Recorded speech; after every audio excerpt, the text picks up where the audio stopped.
और जाना जंगलों ने दरम्यान गच्छी ना सारे बूटियां की मुखातब करी आखना संगियो भुखा मरी गया, बच्चे भी पिछा भुखे छोड़ी तो आया, अरपे ना कम कोई नहीं। अगर अज तुसा सारे भरा मेहरबानी करो एक फांड मिगी अरेंज करी तो दियो, माड़े बच्चे भी रजी रोटी खाई सकसों।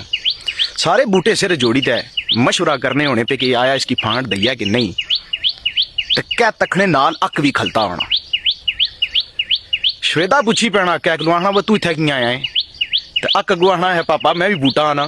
श्वेदे की रोह चढ़ना तो टाली की गच्छी आना है, इसकी बूटे ने अख्तियार किस दिता वो आनी है मिगी क्या पता। श्वेदा आना आला है इसना करने या मकू, श्वेदा सारे नहीं गच्छी गोशे शोशे बाना आना है, इसकी बल्ली ना बकरा बनाने आ क्या की मशवरा ही रहना।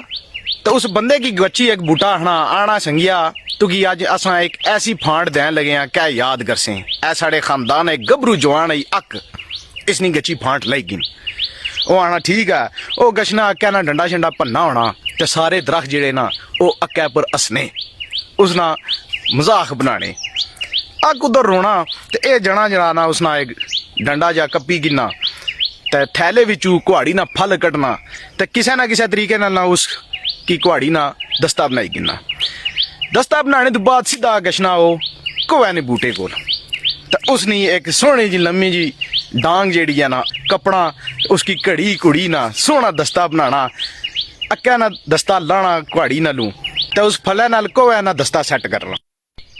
अपने औजार सैट करी ना तो जंगलों ने एक सिरों शुरू होना तो बूटियां की कपना शुरू करी देना तो सारे जंगलों में चीखो पुकार धारा लोटी ते तरफलाट मची गई ने। इतने विच भलाई तूता की आखनी कि काश अक्या की भी असा अपने खानदान ना समझिए यार, काश असा इसकी कुर्बानी ना दईए यार, इसकी बल्ली ना बकरा ना बनाइए यार, तो अज साड़ा खानदान इस तरह बर्बाद ना वैर।